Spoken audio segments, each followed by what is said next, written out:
But good morning and welcome. I am so elated to see so many individuals here today, so many people from the community who are willing to come out and give their time to help children learn to read and just promote and develop a love for reading.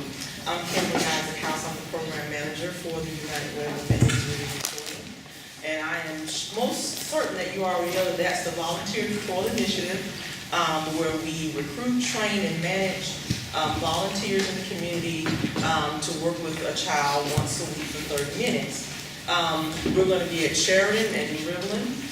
We've been wanting to come out to Orangeburg for a few years now because we know that there is a need. But thankfully, this particular school term, community folks came together, we rallied, we met, came up with some kind of logistical plans to host the MRC at the two schools so that all who were involved in that process, we only met one time, please raise your hand. And Mr. Neal is somewhere out in the front greeting folks.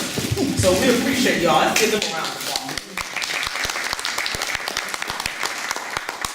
Right now, the plan is, although we're meeting with the schools and trying to get things going by mid-October, the next steps, well, the first step is I'm assuming that if everybody here is already notified from Neil that they want to be a part, we have your contact information and all, that's the first step.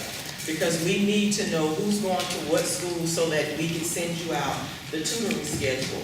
Right now, after the training takes place and we kind of know who wants to be involved, we'll reconnect with the schools to get the student referrals so that we can send you a training schedule. And from there, you will be invited to an orientation at the school, which will allow you to, the administrators will give you a tour of the tutoring locations, the adult bathrooms, and of course greet you and show their appreciation. And on that first day you will meet your student and engage them in a get to know you activity and maybe some shared reading. And from there you will be able to know, you'll become in the flow of things, meaning you'll know your time, your child you're working with, what class that child is in, and kind of the school culture. You'll see MRC staff pop in and out maybe once a month, but each school has a designated school liaison that will help you while you're there. And doing orientation, we'll go over that process because every school has a different culture. So we'll go over that process in the sense of you will know if your child is not there, someone will call you. We'll know whether they're going to have what we call a push-in model, which means you'll be in the class or in a tutoring space. So all the logistical stuff will come once we set you up in your school. But before I get to all of that, because sometimes MRC have my brain running, we're in 28 sites with 3 staff, so we get busy. I would be remiss if I didn't introduce one member of our team. We have Della Brooks, who's at the office getting things ready for school, but we also have Christina Thomas. She'll be part of the team that will help with the Orangeburg area. So there's Christine. Yay.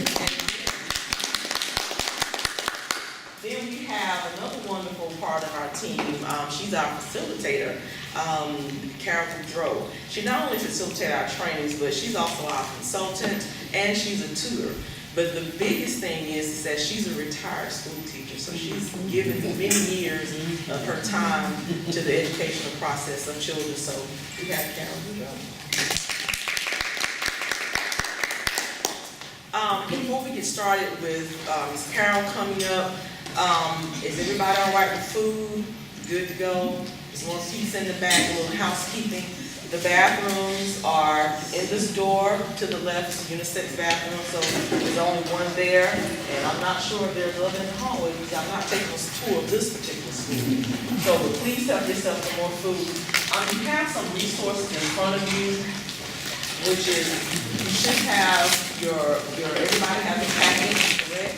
And you may have some books. The little books are there because Carol will do an exercise with you. But just wanted you to know that when you start in the school with the children, every child will have his or her own folder.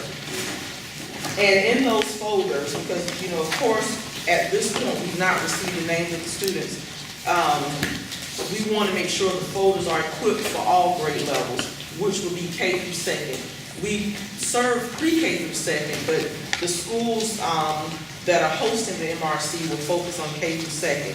So on that day when you come to the school and every day that you're at the school, you'll have one of these folders designated for your child. Your child will have an opportunity to decorate the front. And this is just our folder. We have a folder actually where the child can kind of decorate the front. But you have the alphabet chart. That will be in your folder, and it's laminated, so if your child want to write on it with a dry erase marker, they can do so and erase it and look just as new.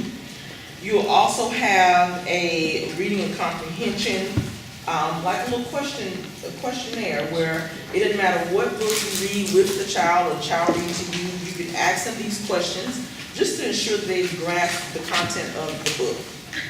We'll also make sure that you have notebook paper, and we'll also have a little caddy with extra resources in it in a designated spot where you'll be able to go and retrieve resources.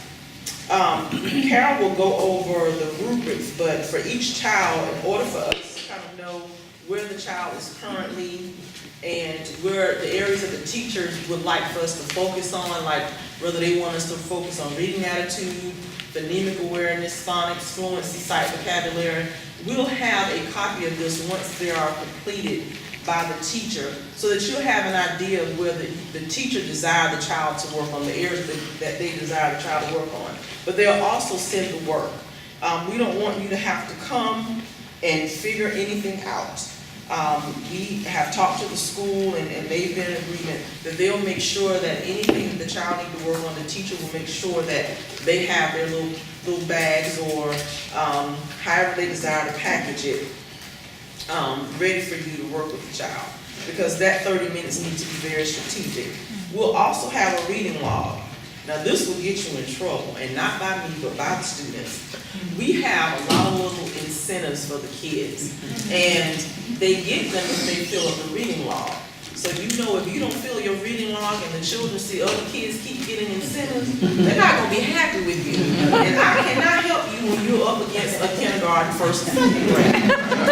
I can't. So with that being said, you got to remember they close to the knees and the ankles. So you have to remember to please keep up this reading log, but also it helps us with our grant reporting, because the folks that help fund us, because we don't charge the school anything, the resources, the books that we give the children at Christmas at the end of the year, we don't charge the school anything.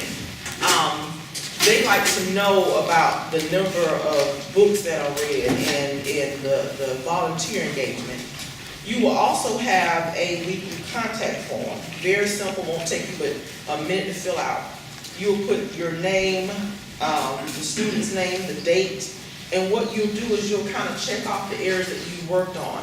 But also there's a space for you to share if you have any concerns. We want this to be a mutual benefit between you and the student. So if there are concerns, we will be checking these and share them with the teacher. Okay?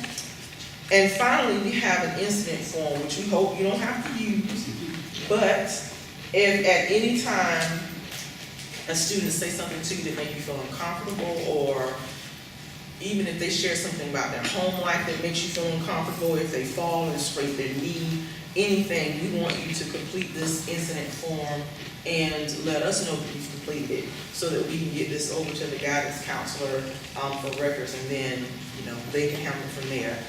It is very rare that we've had to use these incident forms, but I can tell you each year we've had to. So we just rather err on the side of caution and make sure that you complete that if anything should happen to come up. Any questions so far? Okay. Again, once we get the name of the students, we'll give you more information on your first day of orientation. There are a lot of other things we could talk about, such as the safe touch and walking the students to the bathroom and all of that, but I prefer to say that on the first day, because we want to get Carol in for the training. And again, on that first day, you will have an orientation. I don't think we're just going to throw you into school and say, go forth and do. We want to make sure you have an orientation at the site where you'll meet your students, but we'll also go over logistics pertaining to that particular site. So with that being said, anything else? Did I miss anything? Because we ramble a lot, right? We moving all the time. That being said, I'm going to turn over to Ms. Carol. Again, help yourself to lunch. And your name again was? Kimberly Eisenhouse. Yeah. Good morning, everybody. Good morning. So good to see so many nice smiling faces and eager to go to work. As Kimberly said, my name is Carol Boudreau. I am a retired reading teacher, and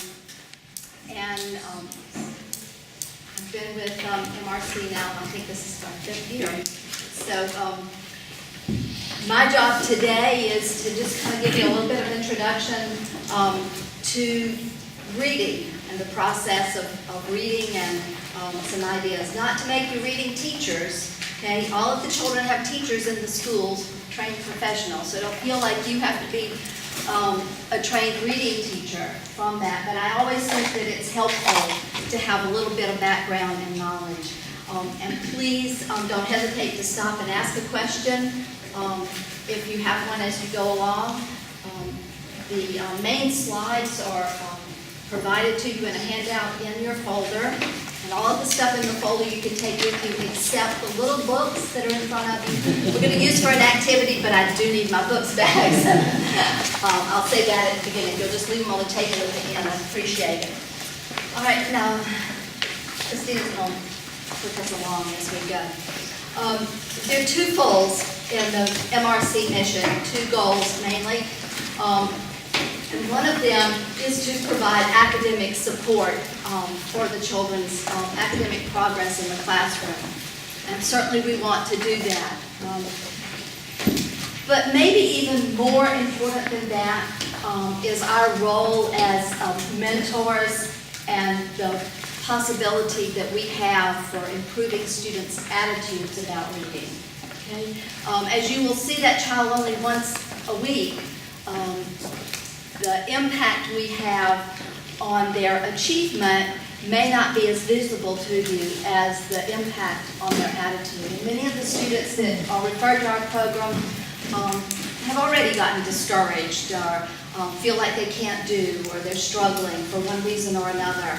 And that one-to-one contact that we have with those students is very invaluable. So every one of you can make a difference in that child's life. So today we're going to talk about, go ahead,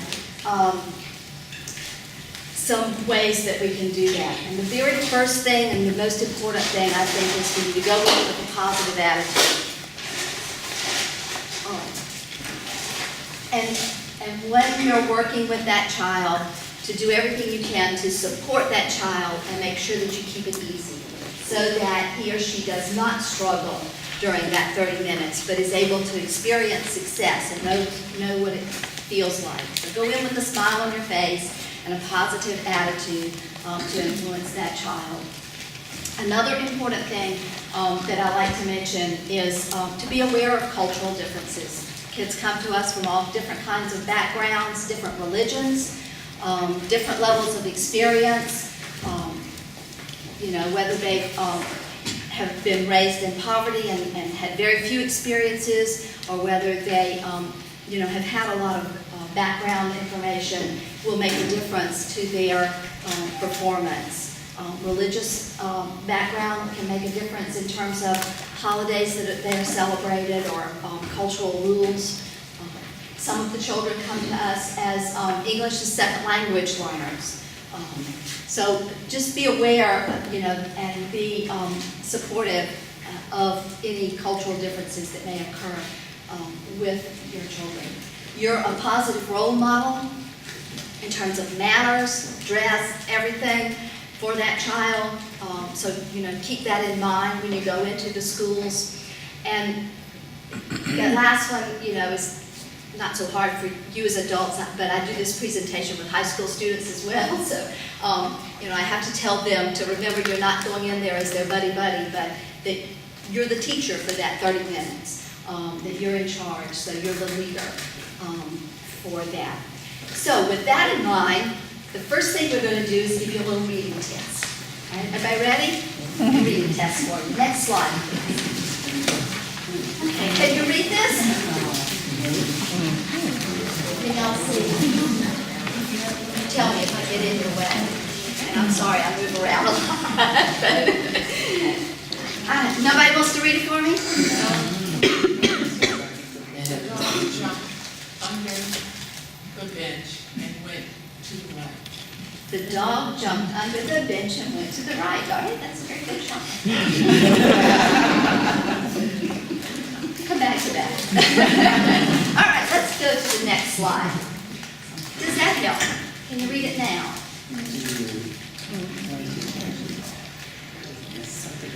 Is anything different? Oh, it says spaces. Yeah. Spaces can give you a clue. Anything else? Huh? It has direction. Has directions. Yeah. Anything else? Nobody wants to try? Okay, next slide. Guess I'll give you another clue. All right. The wheels on the bus go round and round. The wheels of the bus go round and round. I like that try.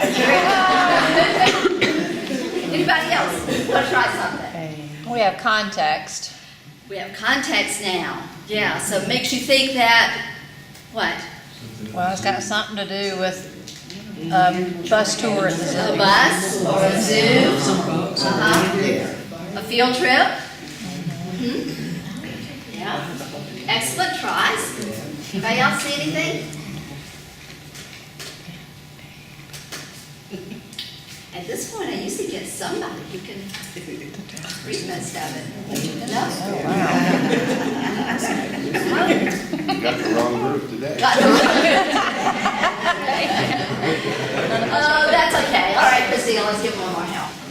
All right? All right. There you go. Go back one slide, Christina. I did saw the R. Huh? You saw I saw the R? All right. And the R would give you what clue? That it might be? Right. All right. The reason that I did this, you go forward. The next one. There you go. The reason I did this was to kind of give you a little bit of a feel about what it's like for our kids who come to us not knowing the letters of the alphabet. You know, they see pictures and they see little black marks. And it might not look all that different than all those funny symbols that I put there. All right? So what do they have to do to be a good reader, to give it a try? Well, there's lots of things that good readers have to do, and we're going to talk about some of them today. And the next slide has a list. And you look at that very first one that says you have to be willing to try, to take risks. So kudos to my ladies here who gave us a good try, right? That's the first thing that good readers have to be able to do. If the reader is not willing to make a try when he comes to an unknown word, then your job as tutor or teacher is a lot harder, right? If they try something, even if it's wrong, it's easier to correct than when you don't know what's going on in their head. So remember back to what I said, be positive, keep it easy. Add to that you want to create an environment and a relationship with that child that allows him to be comfortable to make a try. How do we do that? By making sure that when he does try and he's wrong, we don't cut him off. We don't say no. We say, that was a good try. All right? Or tell him what he did right and what else, and then give him a hint to go farther. All right? So make sure that you help them be willing to try. Did you use background knowledge when you read that, when you tried that? Yes. The picture particularly helped you. You also had some background knowledge to know that those spaces meant something. And that's another early skill that we want our children to learn. Picture clues, were they important when you read that little sentence? Right? We also want to always make sure the kids expect the text to make sense. You know, to let them know that the goal of it is not just to be able to spout those words off 100% correct. It's more important that they're looking for meaning. So that if he reads something wrong and it doesn't make sense, we want the child to come to the understanding of, whoa, I've got to stop and do that again. Isn't that what you do when you read something, it doesn't sound right, it makes sense? You go back and try it again. Well, we want the kids to do the same thing. I'm not going to go through that whole list. Just know that the ones at the top are the early ones, the ones that we have to foster first for those kids who are just learning to read.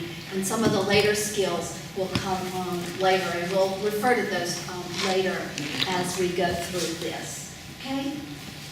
All good reading instruction, we know, has 5 components. Now, you're not expected to be the teacher or necessarily cover all 5 components, but I want you to be familiar with those 5 components of reading instruction. The first one we call phonemic awareness, or phonemic instruction. And phonemic awareness refers to the ability to hear that our language is made of sounds, right? You know, when children are 2 or 3 and learning to talk, sometimes they kind of run things together. You've seen the old, child learning the ABC song and elemental P, kind of is all jumbled all together. Well, as they grow in their language skill, they learn to distinguish words within sentences, right? The next step is to be able to distinguish sounds within words, to be able to hear the word cat and stretch it out to know that it has 3 distinct sounds. Cat. So all of that is phonemic awareness. It's a preschool skill, but some of our kids come to kindergarten and 1st grade lacking that skill. So we have to be aware of that. Now it's strictly auditory, but the next step would be phonics. And phonics is both auditory and visual, because phonics is where we take those sounds, act, and realize that they are represented by the letters or symbols C-A-T, okay? In phonemic awareness, you're just dealing with the sounds and not necessarily even naming the letters. But in phonics, we are translating sounds into visual symbols or visual symbols into sounds, all right? Works both ways, reading and spelling, reading and writing. The next area of reading instruction is vocabulary. Obviously, we need to understand what words mean and in order to understand what we're reading. In reading instruction, there's another component to vocabulary, and that's called sight vocabulary, or high-frequency words. We'll talk about that in a little bit. But so vocabulary is also learning a core of sight vocabulary, but also understanding the meanings of words. The next area is comprehension. Of course, that's the goal of all reading, to understand what we read. So reading instruction must include instruction in understanding and comprehension. And the last one is fluency. And when I talk about fluency, I'm not talking about speed reading necessarily. I'm talking about appropriate phrasing, inflection. I tell my 1st graders that I want their reading to sound like talking. I don't want it to be choppy word by word. I want it to be smooth. And we know one of the reasons why fluency is so important, back when I was in school, I don't think they thought about fluency. We thought it just came naturally or something. And for some kids it does. But we know that fluency influences comprehension. If we read very slow and labored, we're not going to understand as well as if we are fluent enough to get that, we call it feed forward, as we're reading. And fluency also helps us figure out new words. It's easier to have the flow of the language going if we're able to read fluently enough. One of the things in front of you is a booklet called Student Reading Success that was done a few years ago by the Education Oversight Committee, and it's a booklet intended for parents and tutors working with young children. And if you flip through that book, you'll see those 5 headings: phonemic awareness, phonics, vocabulary, comprehension, and under each one are some activities.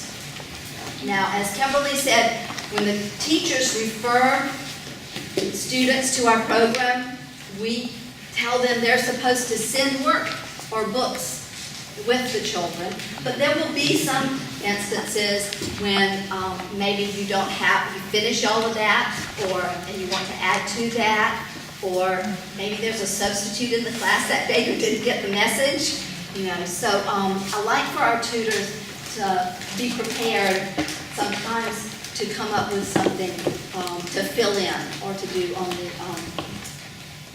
at the end of the lesson or whatever. And so there's some activities under each of those areas that you can take a look at that's there for your resource. Your first session, as Kimberly said, you'll have a folder for your child, and after the orientation, your actual first session with your child, in that folder there will be some type of kind of icebreaker activity. One year, some years we've done different things, but it'll be something like this little booklet that I did with a kindergartner last year. It's my favorite things, where he would tell me his favorite things. My favorite song is, my favorite sport is. And he was a kindergartner, he knew very little, very few letters even in words, so I did most of the writing, but he would draw a picture. Some years we've done ones where there's a page where the child tells his favorite thing, and the other page on the opposite is you tell your favorite thing, and you can go back and forth. But the whole purpose of that is to spark some conversation and to help you begin a relationship with your child and kind of see where he does. Use that first session to really observe, what can he do? What's his attitude towards reading? Does he shy away from it? Is he eager? Those kinds of things. And you might have time to read a good book. And it might be something you bring and read to him a little bit or share with him. It might be something he brings from his classroom. Again, that's just that first session or so, an opportunity to observe the child and begin to get to know him. Okay? Kimberly referred to the rubrics we did a couple of years ago. And there, I know you can't read it up here. This is the grade 1 one, and you have full page samples in your folder. When the teachers refer a child to the program, we ask them to complete the appropriate rubric for their grade level. It's a communication tool for you. Sometimes in some schools you have the opportunity to say a few words to the teacher or hear something about where the child is functioning. In other schools, that opportunity won't present itself as easily. The teacher's busy with the rest of her class, or because of scheduling and how things work out or where you are, you won't have as many opportunities to talk to the teacher. So we were looking for a way that the teacher could communicate to you where the child is working at that time. So I want just for you to be familiar with it, because you should see this in your child's folder. If not the first week, then certainly by the second week that you're there. Down the left-hand part are those areas of reading instruction with a little bit of variation by grade level. And across the top, the numbers 1 through 5. And in each square, there's a very brief description of the child's behavior in that area at that level. Okay? With 1 being the lowest at that grade level and 5 being the highest. All right? So the teacher may circle 3s and 2s and 1s, depending on where that child is functioning in that area. All right? We also ask them to star 2 areas that she wants you to focus on. And presumably those would be the areas that she feels the child struggles with the most. Okay? So you should be able to look at that and kind of have an idea of where the child is functioning at the beginning of the year when you start to work with them. And I believe where it says please mark F, W, or S That's fall, winter, and spring. We have them do it in the fall. Usually we have them do it in January, so you can see the progress, and then at the end of the program in the spring. Okay? So we're going to take a look now more specifically at each of those and talk about where the child would be and what that means, okay? Any questions before we start now? Everybody with me? All right. The first one at the top of each grade level is reading attitude. Remember I told you that that's one of the most important goals of the program, is improving student attitude towards reading. So if your child comes to you and the number 3, 4, or 5 is circled, then you're in good shape, right? That child is eager and ready to learn, and your job from that standpoint is very easy.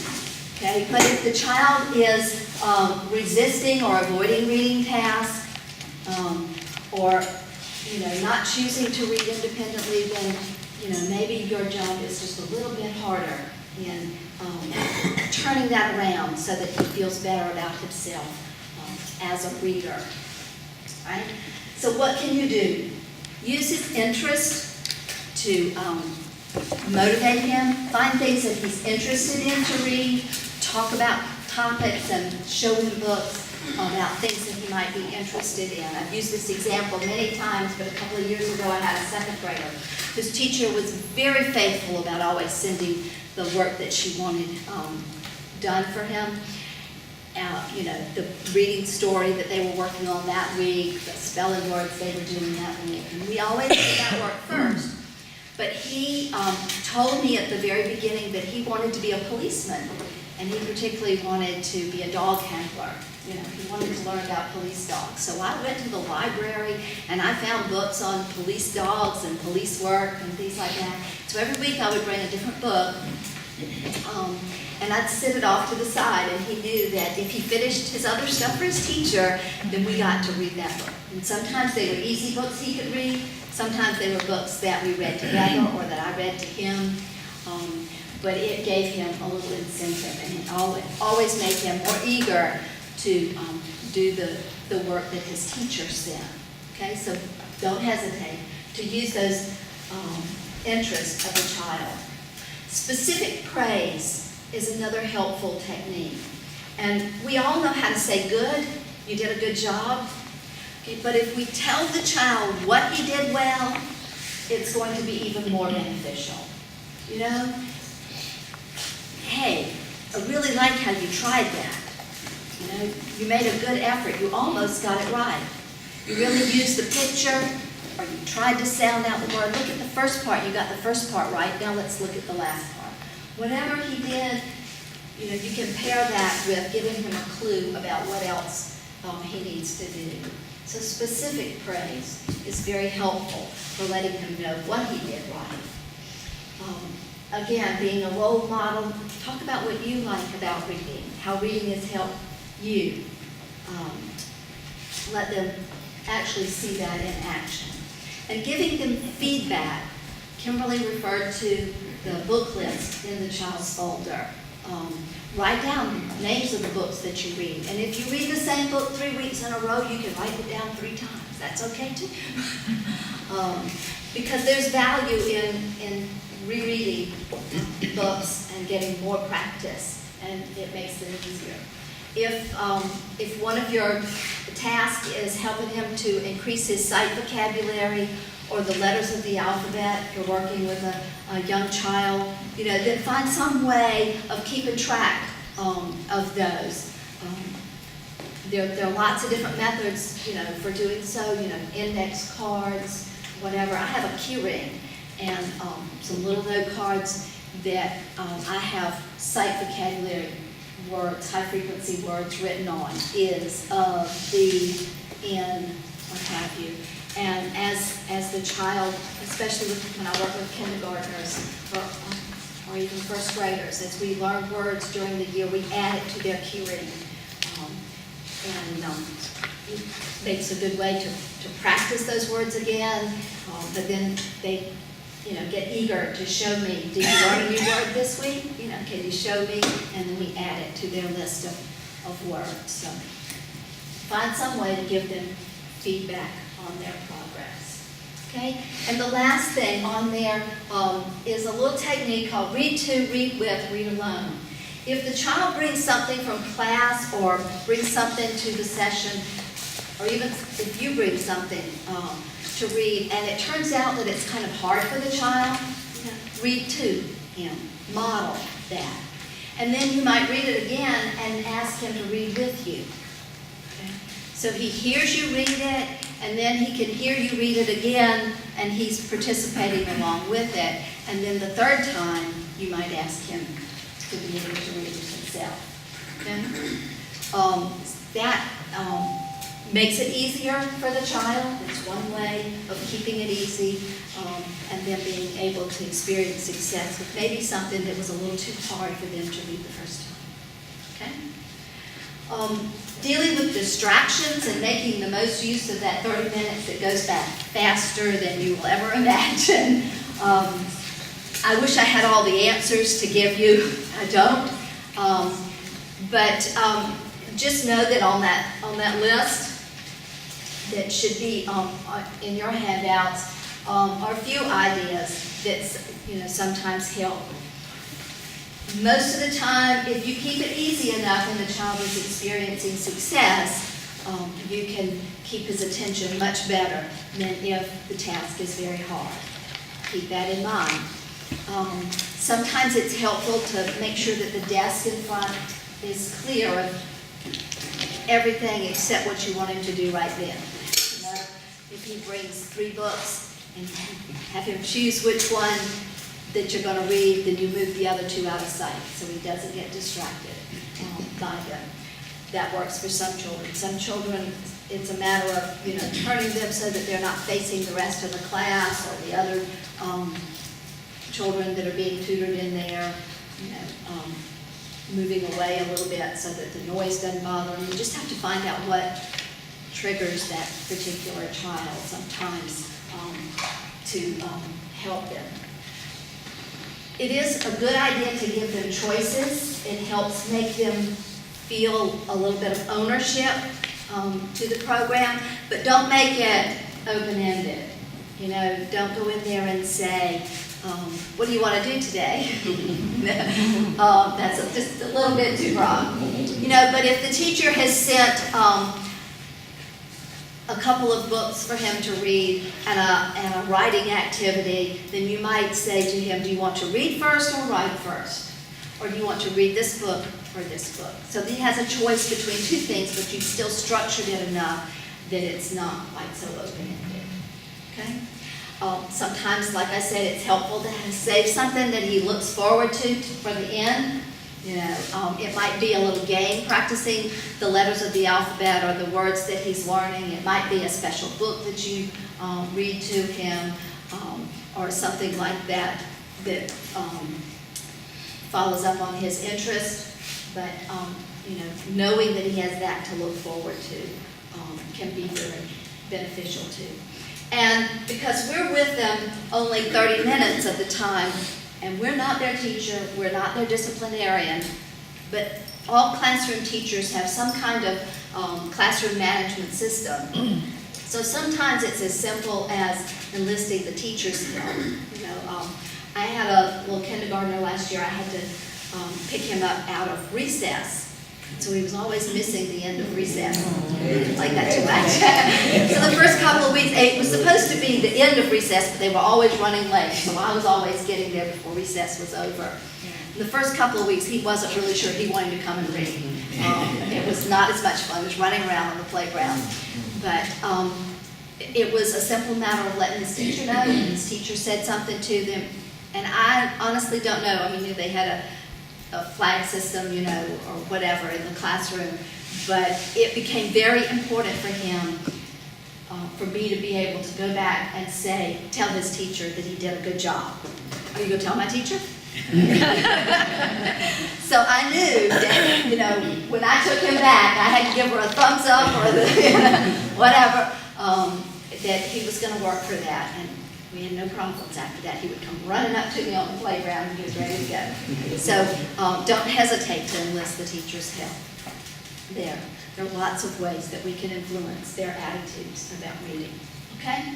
Let's take a look next at phonemic awareness. Again, I said this is auditory. These are the sounds of the language. So depending on the grade level that you're working with, you know, from the very simplest it may be identifying the number of words in a sentence, okay? But where we really see it with our elementary kids is identifying and hearing sounds in the words, all right? So being able to say a word slowly, and if I do this, it's because I used to tell my children it was like pulling them apart with a rubber band, taking that word apart. And so I automatically pull that rubber band. I don't even think about it. But being able to take a word that you say and stretch it out and hear those sounds individually is an important skill, both for being able later on to decode new words or to spell new words. So we need to be able to hear those sounds first of all. So the first step is being able to hear whether sounds are the same or different, okay? So you can check that out by saying a couple of sounds and asking them to tell you same or different. That's the very easiest level. Like if I say but, same or different? Come on, risk takers. They're different. Yes, but. I'm not asking you to identify what letters I said, just whether they're the same or different. I can do that with individual sounds. I can do it with parts of words like ig. Same or different? I can do it with whole words. Fish, fish. Same. Okay? All right, so that's the very easiest level. Then the next level would be to take those words and pull them apart. Like if I say desk, can you pull it apart? Desk. Hear each sound? Okay. That's what you're doing, is stretching those sounds apart. All right? So you try. Ham. Somebody try. How many sounds? Three sounds. All right, try this one. Dish. How many sounds? Three sounds. Good job. All right? We know it's 4 letters, right? But we're not asking about letters, okay? It's the sounds. And sh, sh, makes only one sound. All right? So try this one. Bean.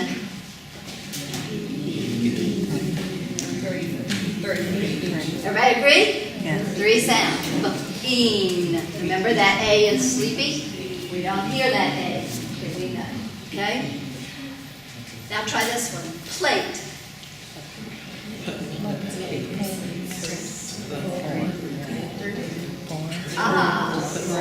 Tricks people. You said 3? You said 4?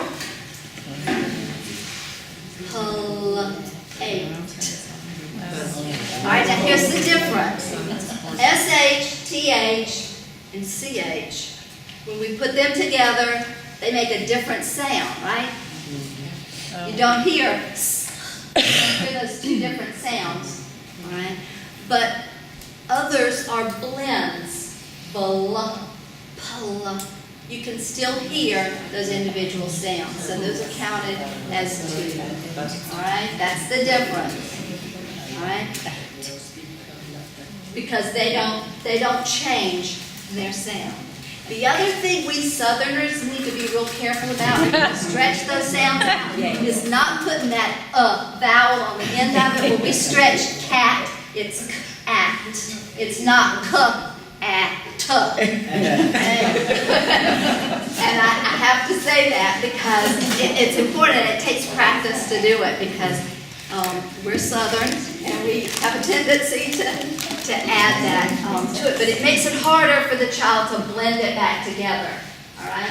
And because that's the other thing you want to do, all right? These build on to the skills of making more words. You know, I bet you've all worked with little kids and talked about rhyming words. Well, if they've got to be able to hear those individual sounds to get the idea later on that you can change the beginning sound and make a rhyming word.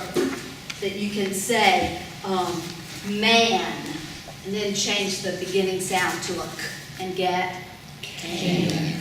See, got it. The next step would be changing ending sounds. All right, it's a little bit harder than changing beginning sounds.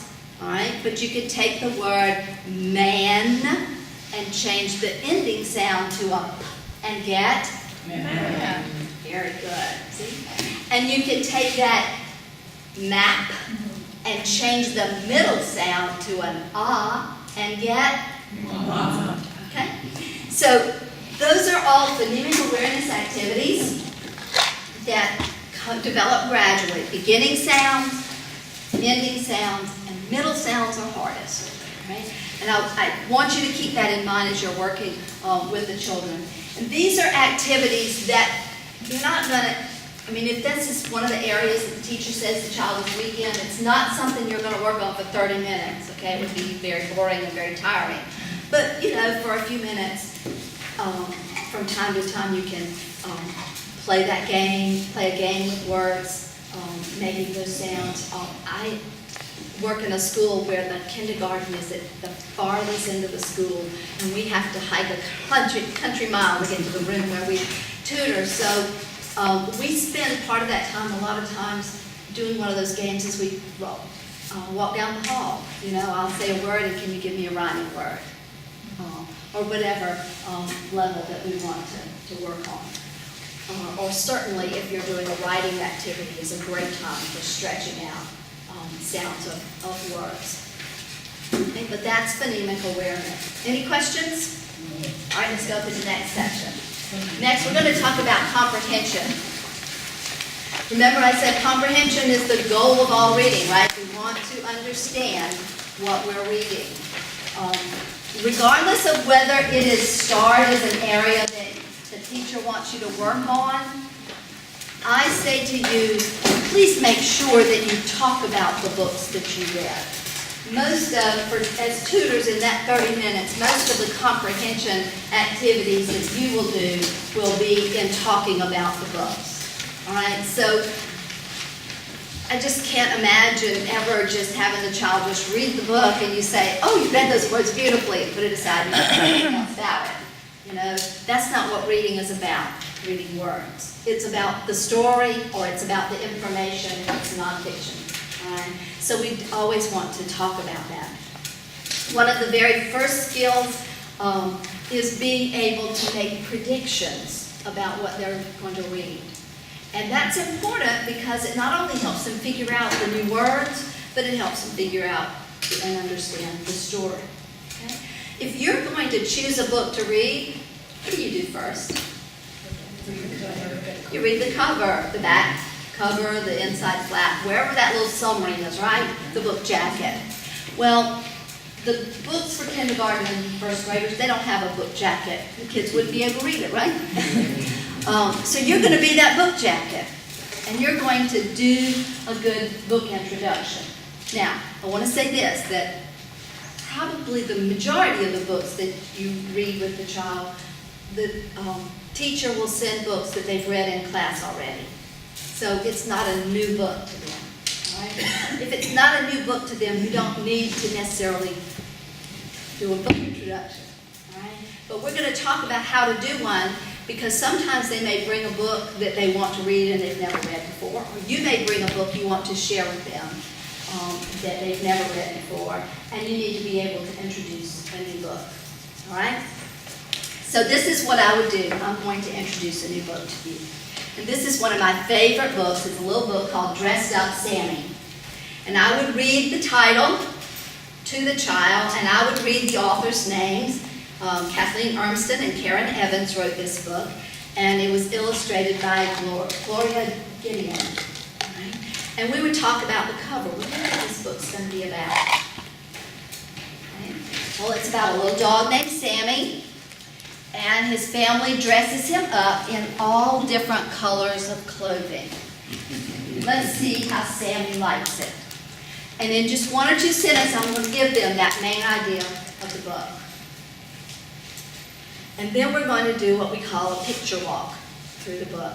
And we're going to look at the pictures on each page. I'm going to encourage the child to talk about the book. What do they put on him first? What do they put on him next? You know, it has kind of a little clue there about what might be next, the next article of clothing. I'm going to try to draw his attention to that.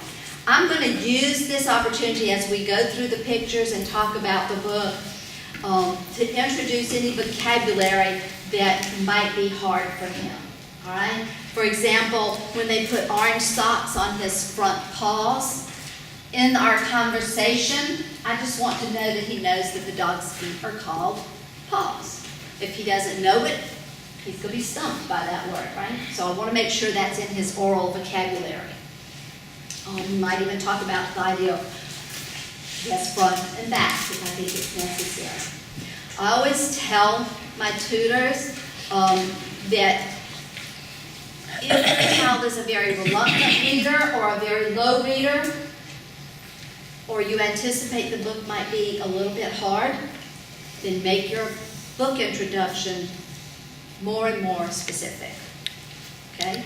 If you have a good reader and a fairly easy book, your book introduction can be a lot shorter. All right? By the same token, if you have a verbal child who is conversational, you'll get them to talk about the pictures more. If you have one who's very hesitant, you may have to do a lot more of the talking at the beginning. But try to, if you ask them questions as you read through those books, try to make those questions more open-ended. What do you see happening? You know, what's happening here? Not, are they going to put the blue scarf on him next? You know, not something he can answer with a yes or no question. Because the goal is to get the child talking about the book. Well, in this book, they get him all dressed up, and it looks like they're going for a walk. He's on the leash, right? And Sammy doesn't like all those clothes. So what's happening? What's happening to all the clothes? Yeah, they're coming off. But the book says, off came the red scarf and the blue bow. Do you talk like that? Do you go around saying, off came the clothes? No. That's something we call book language. All right? Authors sometimes will word things in a different way to make it more interesting or more colorful. I would tell them about it. That on this page, when all these clothes are coming off, it's going to say something really strange. It's going to say, off came. And I might even let him practice saying that.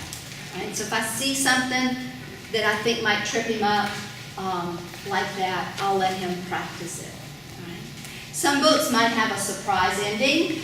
You may or may not want to show him the last page if it's a book that has a surprise ending. That's okay. Then you have to go back and wait till he reads it to find out what the end of the book says. All right? Any questions about a book introduction? That's what you do with a new book, right, that you want to introduce to the child. Now, in front of you, there is a little small children's book. All right? And here is your chance. I want you to take a moment and scan through that book, and then I want you to introduce it to the person next to you. Right? See how it feels.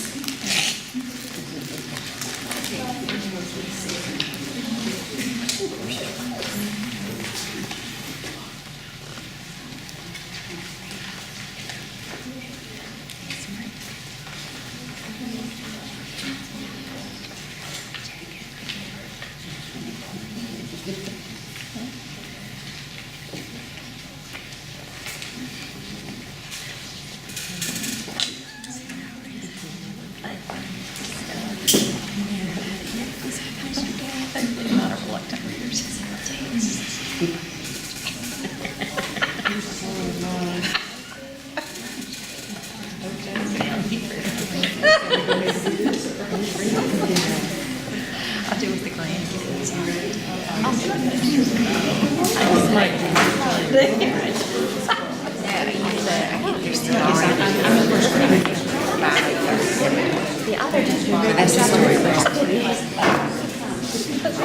really, running commentary. All right, what do you see on the cover of our book? Setting Rubrics wherever the chicks by Michelle Presley. I think Michelle is French. It's a book about chicks. Where are the baby chicks? I just think about the chicks. Did you expect? Well, she won't. Where are you going?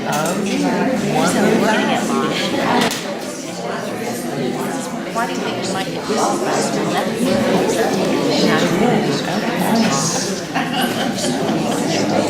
Let's see, so where do you think you might be next?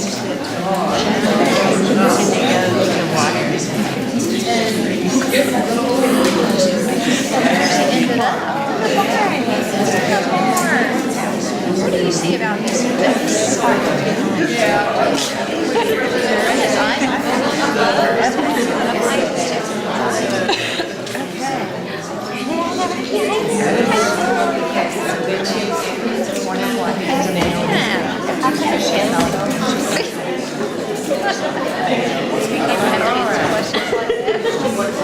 I can't say God, but then wait.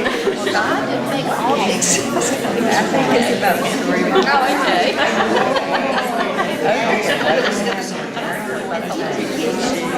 What are those chicks doing? I'll tell you what. Do you think he knows they're behind it? All right. He's distracted, isn't he? Yeah. Man. Oh, dear. He knows where they are now. That would have been a good one, too. Not just the last page. I wonder if he'll ever find the chicks. Well, let's chat. And you should tell them when you need. Ooh, you're right. And what the pigs say. Point. Okay.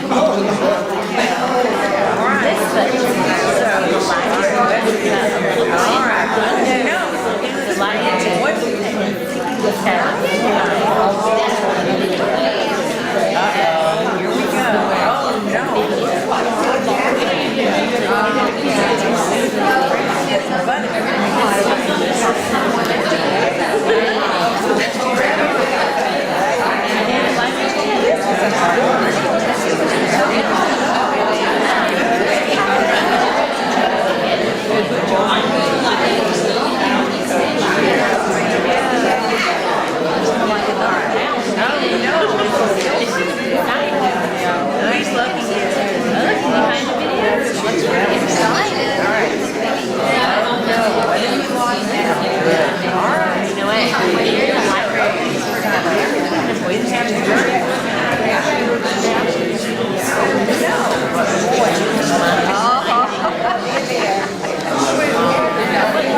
Here we go. Instead of getting the video. I actually didn't read that before. Oh dear, this is taking me louder. Because what did it just read? Okay. Oh, I'm looking at Mommy's got her finger up again.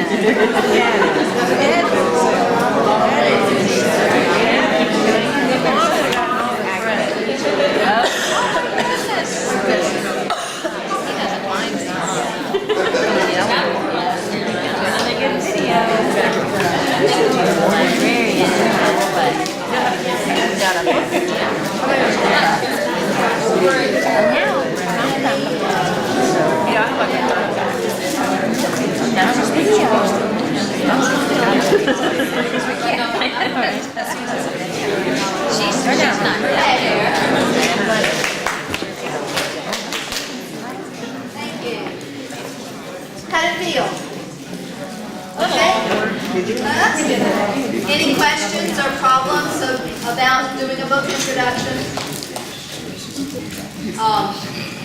as you do it, I think you'll get more and more comfortable with it. And the better you know your child, will also give you clues as to, whether there's a lot of vocabulary in there that you'll be unfamiliar with, that you need to introduce at that time. Or you'll notice as you work with him through the year, things that trip him up. And if you can front load him for those things during the book introduction, then he'll be even much more successful.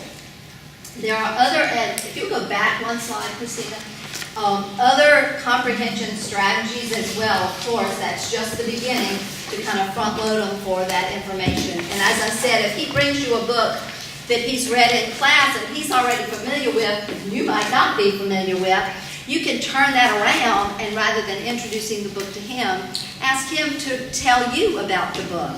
You're going to read this book you've read in class. Tell me about it.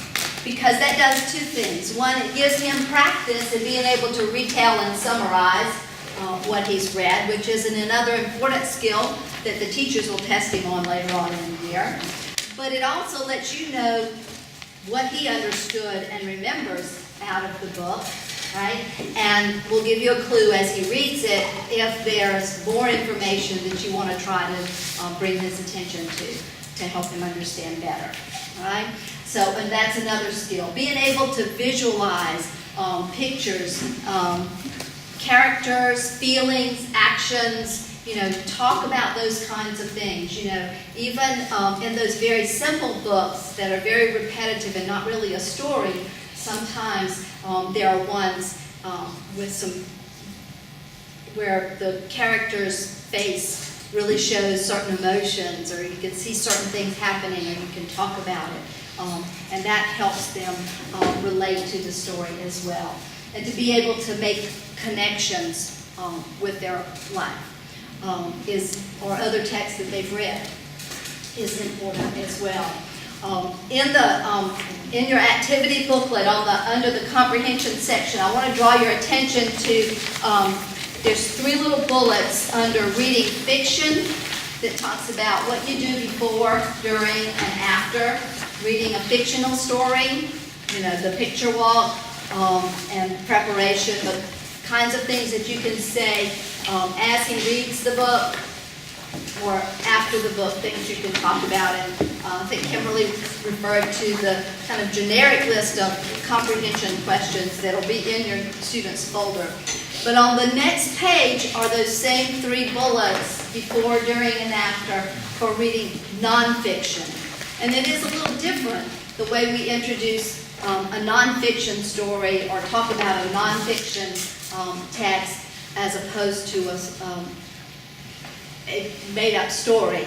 And so I just call your attention to those. You might want to look at that as a possible aid. Okay, you can go on forward now. Talk about, you can go past that one, to the Esl students. We referred earlier to the fact that sometimes children are referred to us who are English as second language learners. And I just wanted to point out that for those students in particular, that book introduction is extra important. And you might need to pay real close attention to their understanding of vocabulary and concepts in their, or the word for it, in their language. A couple of years ago, I tutored a young man who actually was a really good reader, if you were talking about word calling. Because he was an English as a second language learner, and he could pronounce those words. His phonics skills were wonderful, but he didn't know what those words meant, And so sometimes he would come to a word like climate, and he would say climate, which, was phonetic, but because he wasn't familiar with it, he didn't know how to say it, he didn't know what it was talking about. So we spent a lot of time reading nonfiction and talking about words. And just trying to build some of his vocabulary. So what you do, can vary a lot depending on the child's needs. Model. If the child is an English second language learner and has difficulty understanding your directions for things, show him as well as tell him what you want him to do. model good reading, and check frequently for understanding to make sure that he is comprehending what he reads. All right, now I skipped the area of phonics because I wanted to come back to it, and I wanted to come back to, this is my favorite slide, I use it in every presentation I do. Every good reader, every one of you, and every one of the students that you teach uses 3 kinds of cue sources to figure out words when they're reading and what they're reading. Okay? We get clues, and if you think back to the little exercise we did at the beginning, you get clues from meaning. From meaning, you have pictures, you have context, you have background information. Okay, those give you meaning clues. Okay, you get structural clues. Structural clues are clues from our language. Okay, we know how words work together to make a sentence. So we can put those words together.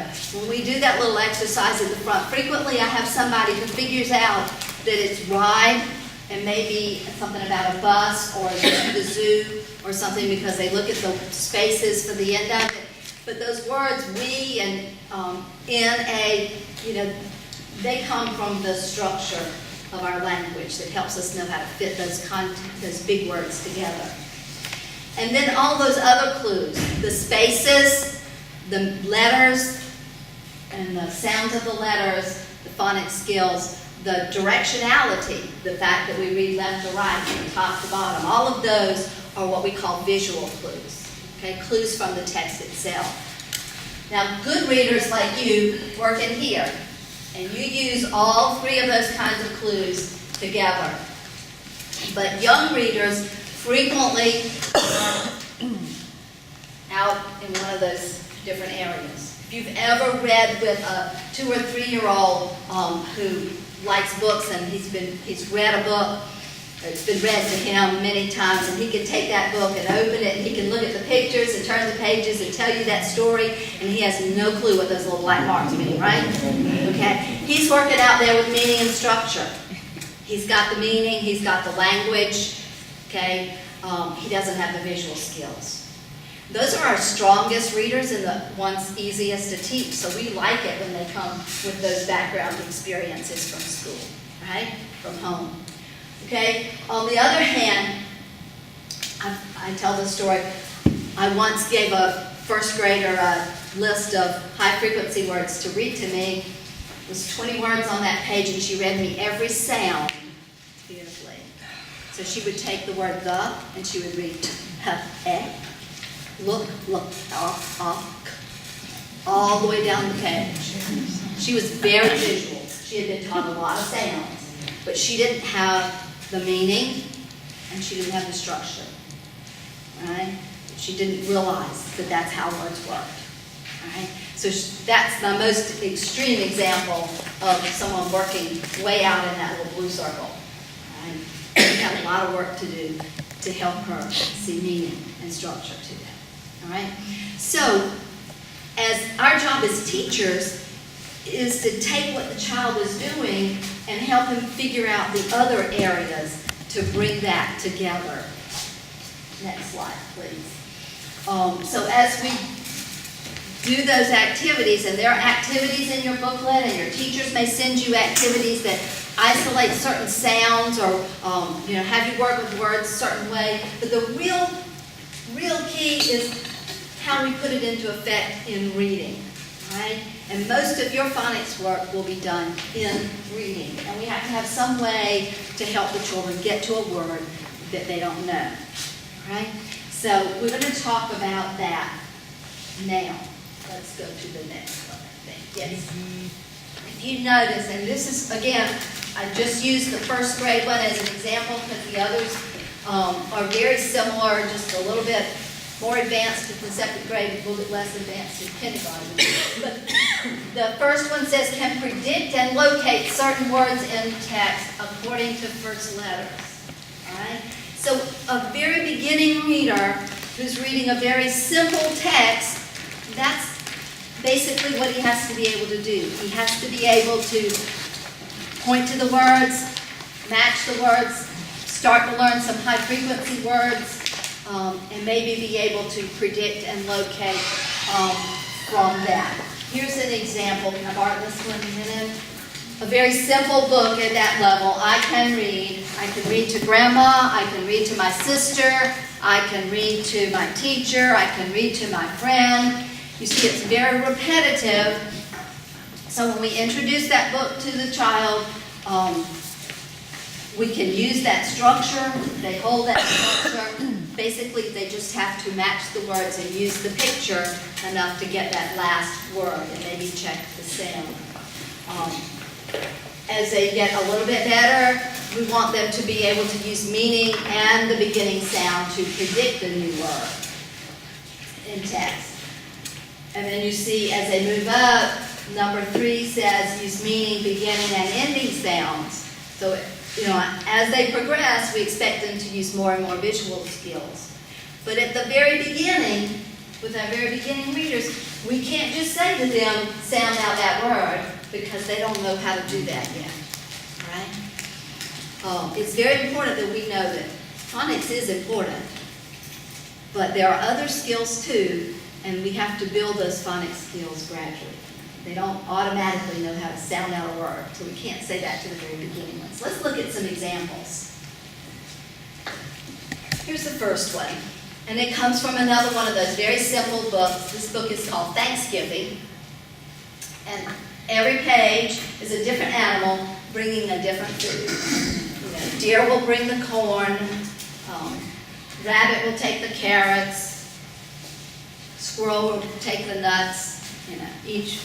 Each page, basically, they're using the pictures. They're very clear what the animal is and what the food is. Will and the are high-frequency words that hopefully they're either already exposed to or learning at that point. They can use those for examples. All right? But that's basically all the child has to be able to do. And yet we give him the book and he can be a successful reader with those limited skills. And that's what we want, right? If we have a simple book, they still can feel like a reader because they come to that. And if they are not sure whether that's a rabbit or a bunny, okay, all they would have to do is be able to distinguish from the first letter. And we might, have them looking at that word. Does that word look like rabbit or does it look like bunny? What would you hear? What would you see? Those are the kinds of clues that we would use to help them get to that. Okay? All right, next example. All right, I messed this one up a little bit. Who can read it? Excellent readers you all are. Yeah. And you didn't have any trouble with that hard word in the middle, did you? No. How were you able to get that word? The picture, right? The first letter, maybe? Helped you check it? Okay? And it's the structure, you guys, that helps you know to say climbing and not climb. I didn't hear anybody say the boy is climbing the tree, right? Because it just doesn't sound right. That's the structural part of those clues, okay? So you see, that's what the child goes through. He didn't have to sound it out. That's not what we're telling him to do at this point, okay? That's what I want you to see. But as the reading gets a little harder, here's another book. This one comes from The Hungry Little Kitten. And the little kitten has been told to go away by the big cat and the big dog. Both told him to go away. Who can read this one for me?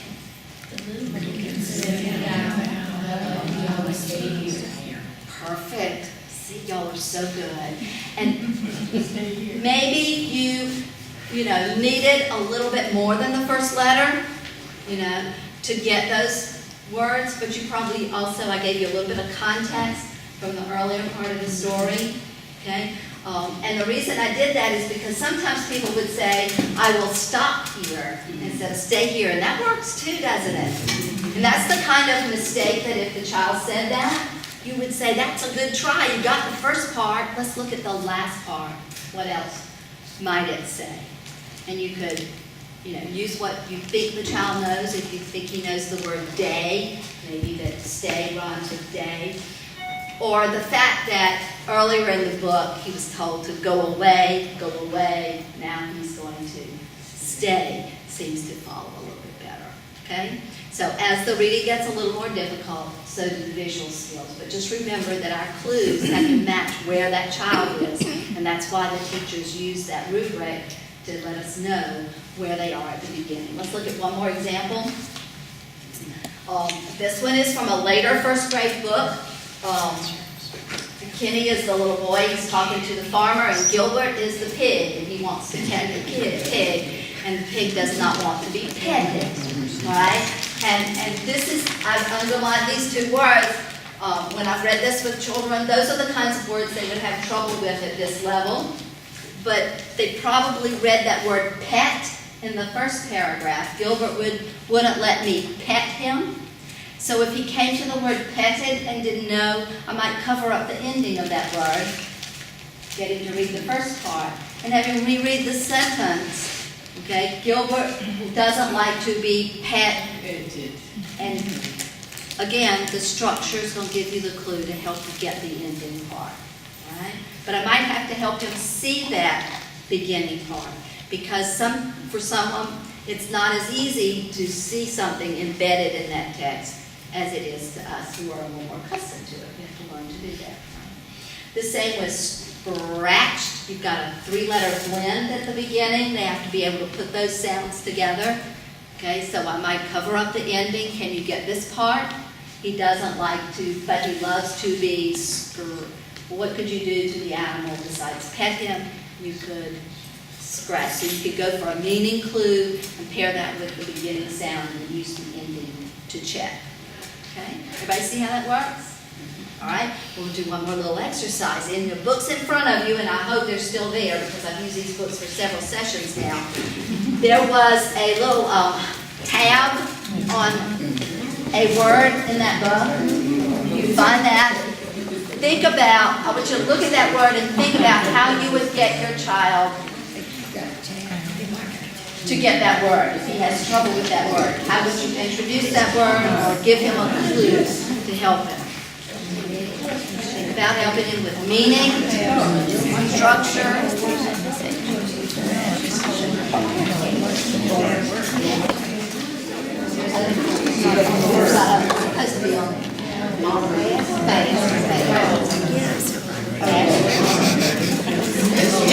Can't do it. My arm's not long enough.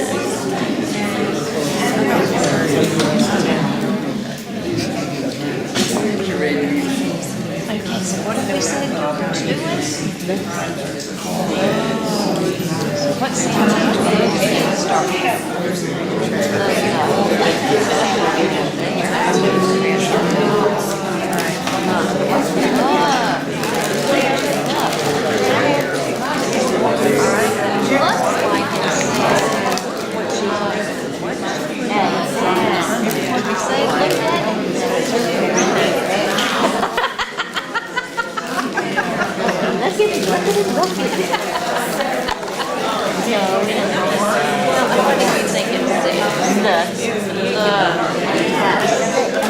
He did it a bunch, didn't he? Look. Ordinary. Maybe see it so many times.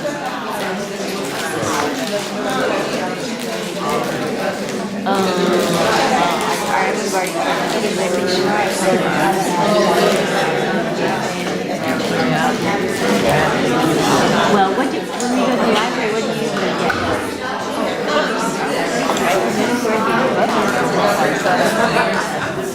No, there's a book. Okay.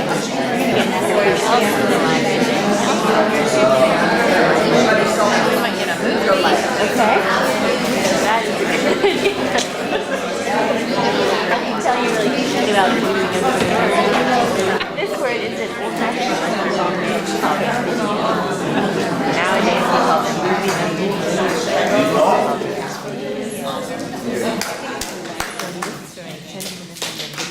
Okay, questions? She had a good one over here. Her book had the word tried and the word through. right above each other. And I said in that book, those are easily confused. They both start with a T. So in the book introduction, she would have probably talked about how everybody was trying something different to get the frisbee out of the tree. But she could use the first part, the TR and the THR, to make sure that she showed the child the difference there and that they could make those different sounds to distinguish the different things. They threw different things up in the tree, trying to get the frisbee down. All right, anybody else have any questions? Yes, ma'am. At the very beginning stage, you want the child to be pointing to the words with their fingers? Usually our beginning readers in kindergarten and even some at the beginning of first graders, it is helpful for them because they're learning how their eyes have to work. So there is a stage we go through where they have to point word by word. We don't want them to do that forever. And so we kind of try to be sensitive to whether they need it or not. And a lot of times the process of taking that finger out is a gradual process. Sometimes they are reading an easier book and they've read it before, they don't need the finger. But if it's something new or something hard, they might need it. It also can be helpful to you at those very early stages. I have used this example before. Sometimes kids have trouble with multi-syllable words, and they maybe say, especially in those early pattern tests, you know, they may be saying the right thing, but they may not be actually having their eyes focus on the right place because it is so repetitive and just using what the picture says. So if you're not sure, you know, it's certainly okay to say, read that with your finger. You know, again, if he's, you know, having a hard time with it too, that can help you know where it's, you know, where it's hard or what you need to point out from that. So that's an excellent question. Okay, all right. We can go past that. We've already talked about that. Real quickly, the last couple of areas that we have. Some of you may be asked to help a child learn his letters, especially if you're working with a kindergartner who doesn't need all his letters. So there's a few examples on there for letter recognition. Be creative, make it fun, but not just using flashcards. It's also important to be able to pick out those letters as they're reading. You know that little test we did at the beginning, that letter R? Some of you didn't see it, did you? Because it's harder to see it when it's embedded in those other things. So if he doesn't know all the other letters, one of the first things to do is be able to pick it out of text. So before you read a book or after you read a book, you know, you can have him, can you find the letter R on this page? You know that letter R, where is it? Or what is this letter? And you show it to him, okay? The same thing goes with working, learning high-frequency words. You know, we talked about the area of vocabulary and how it includes learning high-frequency words. Some of the schools call them popcorn words, key words, sight words. They all mean the same thing. About 50% of our language is made up of these high-frequency words. Be, is, of, in, at, all those words that make our reading fit together. It's in first grade reading and adult reading, right? We teach them specifically because most of them are not phonetic. We don't, and they occur so frequently, we don't want them sounding out those words anyway because it takes away from their understanding of the story, okay? So we practice those high-frequency words. In your folder, you've got a list of the first 100 high-frequency words. If you are working with a second grader and he already knows those first 100, there is a second 100 and a third 100 that can be accessed online easily, or you can put a note in the folder and your liaison will make sure that you get that second or third 100 there. So teaching high-frequency words, yes, we may use flashcards, we may list of words and have those to practice and provide feedback. But we also teach them in context. Those little pattern books that we talked about that are very repetitive, that's one of the main goals. They have a lot of high-frequency words to them. The example that I've got up there, I go to the library, it's got I go to the, it's got 4 high-frequency words right there in the text, and they can learn to read them by reading those words over and over again. Reading and writing work together, so I frequently, after we read, we might write those words. We might find the word that I want him to focus on in that lesson, and we might practice writing it a few times, or we might write a sentence with it. So reading and writing go together, and having them write it also is helpful. Practice the overlearning. Okay, just because they learn it and know it one week doesn't mean they'll know it the next week. So we practice them again because they keep recurring. And the very last area that we're going to talk about just briefly is fluency. Because at the beginning you won't be doing as much with fluency, but if that's an area that the teacher has asked you to work on, text selection is very important. We learn fluency by rereading those familiar books, by using easier books. Books with rhythm or rhyme or pattern also lend their way to fluency.